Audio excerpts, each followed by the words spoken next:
Well, we've got some big changes coming because we're about to go from this to this. So yeah, we've got some splaining to do.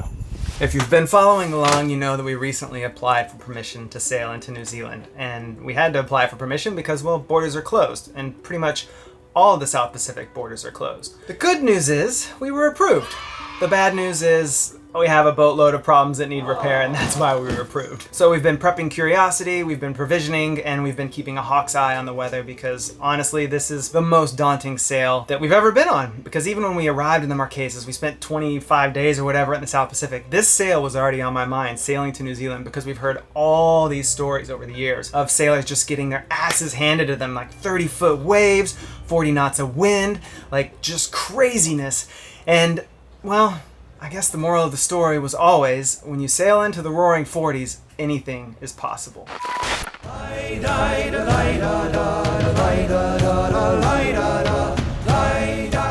Hello, and welcome back to SeaSpeak, the show within a show where we break down the nautical things that seafarers say.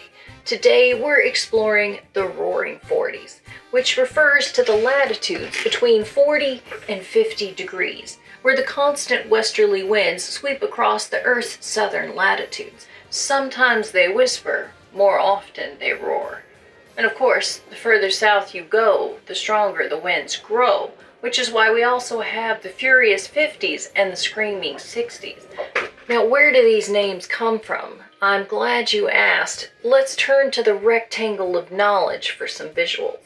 Lore has it these names all came about during the age of sail from the 16th to the 19th centuries, when captains would use these strong prevailing winds to propel ships across the Pacific at record speeds.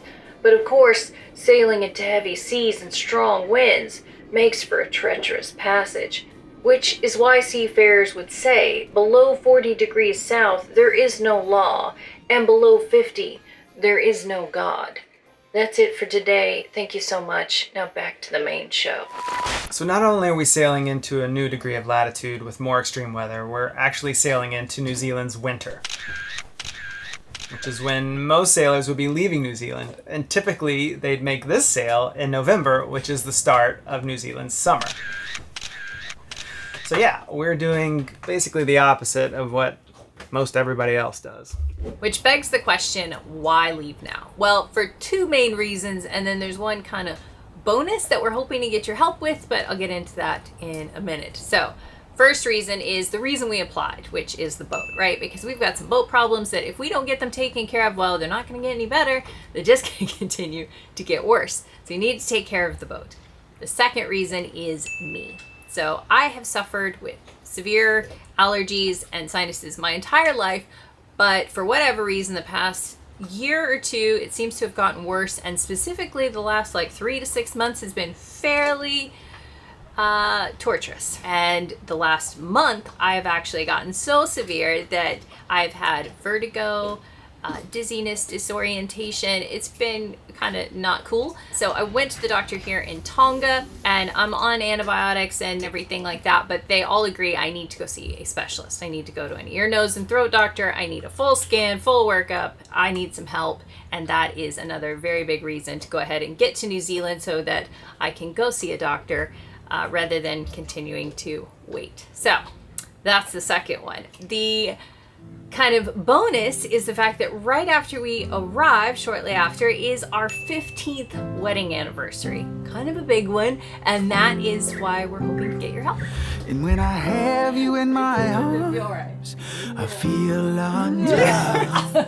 So in a long way. 15 years of wedded bliss. And clearly, never one single dance lesson. 2006, we took our 1985 Volkswagen camper van and we went on a road trip from Dallas, Texas to Seaside, Florida.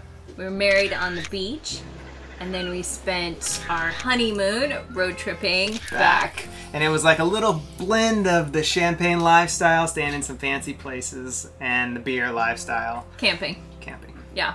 And so we feel like here we are 15 years later. It all started with a road trip, and we're arriving in New Zealand, which is a beautiful epic country for begging road to be tripping. explored by camper van or motorcycle or whatever. We haven't decided that part yet, but we've decided we're going to take a road trip, which is why we have teamed up with Roadtrippers, because that is the app that, well, we've always used for planning all of our road trips. Yeah, we used to use it in the RV because we knew a destination, we knew where we were going, but we didn't really know what was on the way, and we used Roadtrippers to help us find breweries or hikes or oddball, offbeat kind of little attractions. Yeah, exactly.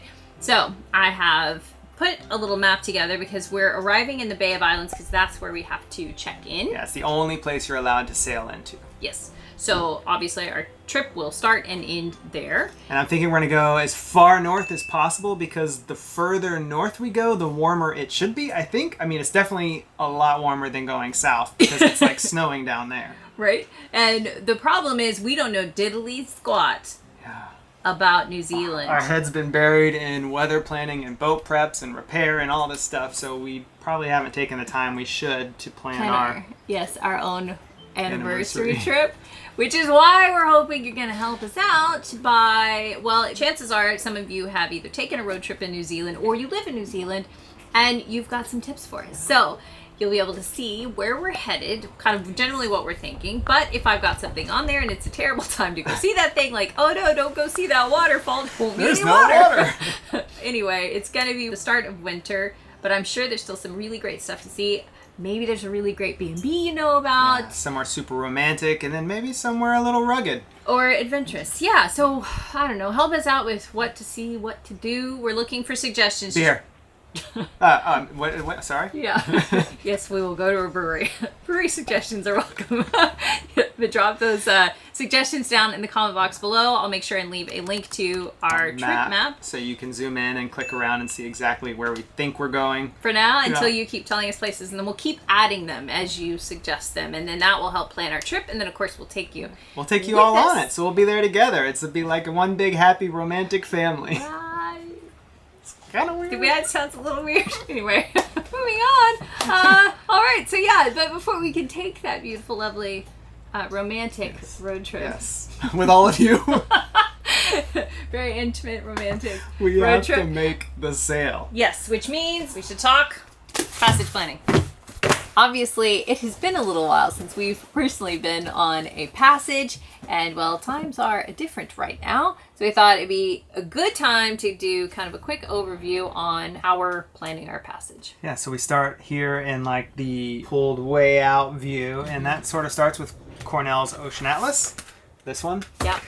The handbook, cruising handbook, world cruising handbook. Yeah, because they're like really big, broad overviews, and like specifically the atlas is going to show you like historical data on what the wind and currents are usually doing at that time of the year. It's a good, big, broad overview. And then there's this one that helps with planning passages, also broad overview. It's not going to give you all the details, but it's going to give you general routes that most sailors have taken over the years. Yeah, and it does give you a little bit of dialed-in information, like if you're checking into Tonga, here's like where you can check in and what to expect, and then same thing for when you get to New Zealand, some kind of general expectations, and then you got to dial it in even further. So then we zoom into the next level, and that would be more like Noonsite, which is a website that has tons of cruiser documentation and information about checking in, and sometimes you could get information from somebody who just sailed in and they're telling you, oh, make sure you don't bring this because they took it away from us, it was removed by the quarantine official. Yeah, or you might see an update from someone saying that they just got there and they're changing the anchoring rules in a specific area. So it can be some good local knowledge that's good to be aware of before you get there. We also tap into our personal like cruiser network, right? Because as we've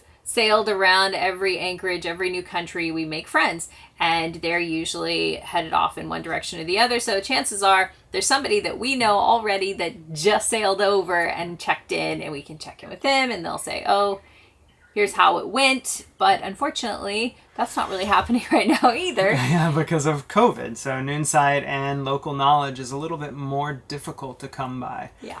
Cruiser knowledge, I guess. So we've turned to getting the help of an agent. Yep. Which we're using John from 360 Marine. I'll put his information right here. because you never know who else is also trying to get into New Zealand. Anyway, he helped us out with our application process because that was kind of a thing that took a month. Over a month, and we had like 3 different major processes to do just to get approved. Yeah. Now we've kind of moved into the passage planning phase, which he kind of continues with you throughout the whole thing. So now it's like he's helping us out with local knowledge on weather because he does this all the time, so he's very familiar with weather and rooting people in even now, this crazy time of year. He lives there, so he's always watching the highs and the lows, and he understands the convergence zones and all that stuff that kind of is new to us because we're not from there. We haven't experienced it yet. Oh, even the work for once we get there, because we are getting in because we're doing refit, and so he kind of works as our auditor to report back on the projects that we're tackling once they're done, basically ensuring we are doing the thing we said we were going to do to get in the first place. So in the past, we've had to hire agents because some countries require it. This time, because of COVID, we think it was really smart to have help. Dialing in even further now that we know we're going to New Zealand, when we started the application process, we started checking predict wind, and we're just watching this conveyor belt of storms pass by. So the more we keep an eye on it, basically we check it every day, look at the highs, look at the lows, look and see what's happening so we can start to understand like a general knowledge of how the weather acts down there. You kind of get a feel for the pattern, so you know, okay, this one's passing, I'm going to have a few days before the next one kicks up, so that's my window. Which brings us to the next level, which is the offshore app that we use. It's also from Predict Wind. But this one, we can actually do departure planning. So we've been putting it in, it will space it out however far we say. So we say every 24 hours. So we're like, okay, well, we could leave anytime this week. Which day would set us up best? So then we can see all the storms that we're going to hit, or if it's going to be a good weather window, and it's just kind of interesting to watch. Yeah. And you're watching that, but also well aware that we're going on what looks like it's going to be probably 7 to 9. Yeah. 7 to 10 day passage. Your wind predictions or your weather predictions are usually only good for 3 to 5 days. So in a normal world, from here we would sail towards Minerva Reef, and we would pull into Minerva Reef, look at the weather, and if there's anything big passing over New Zealand, we would wait for it at Minerva Reef, and then once it's cleared, then we'd finish the sail down.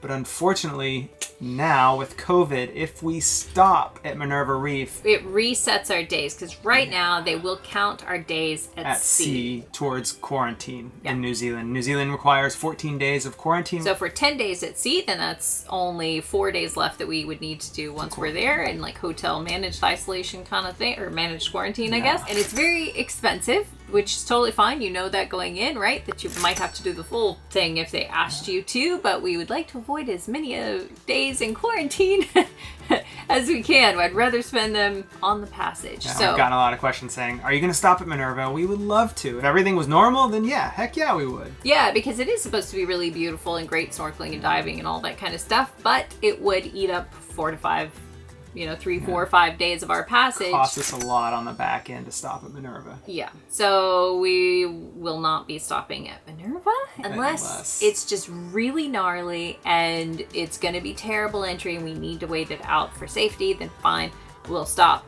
Otherwise, the plan is to just continue. So yeah, different times to be sailing, but still moving along, and we're getting to go to get taken care of what we need to get taken care of and do some exploring all at the same time. So we're feeling stoked, excited, nervous, anxious. Yeah, a little bit of everything. That is what's going on. That's how we generally plan passage. And when we get to New Zealand, we're going to go explore after we get out of quarantine. So please check our map.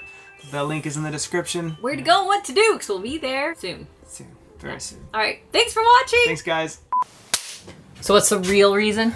Just look at our liquor cabinet. It's freaking empty. All I have is like a tiny little bit of Bailey's. I mean, we got to sail to New Zealand just for, a restock. What do you say? And I say that this is my last little square of dark chocolate, and you cannot find dark chocolate in Tonga. It is impossible. I have looked on multiple different islands at this point, and I've asked everybody. Anyway, there's no more dark chocolate in Tonga. It is time to go. I got a little distracted, and then I was just going, line. Westerly winds sweep across the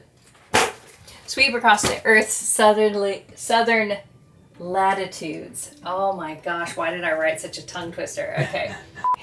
All right, I got to read through this one more time. Which refers to Yeah.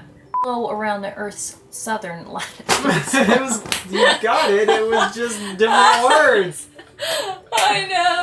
Okay. Then I was like, oh, I'm off. Ah, okay. Okay, here we go. No, I can't stop laughing. This is serious. Serious business, people. Okay. And remember, you're not all smiley. You've just been talking about this is the most extreme. Mad. No, nervous. you're just like, but you're, like you're intimidated. You're nervous. You're like, because anything can happen. Anything could happen. Okay, so let's see here. Hold on. Don't get in yet. Wait. Hey. Just wait for your cue. All right, so we're saying passage planning. So, I don't know about you, but a lot of that felt really awkward. That was a disaster. Don't look at me, camera. Camera, are you still? Okay. You're gonna dip me and kiss me. Yeah. That's not a proper dip and kiss. Well, I didn't want to hit your head. So normally how I thought you dip to the. There you go. Okay, what are we gonna do? How are we gonna go into the video? 15 years of wedded bliss, love. Okay. Yes. 15 years of wedded bliss.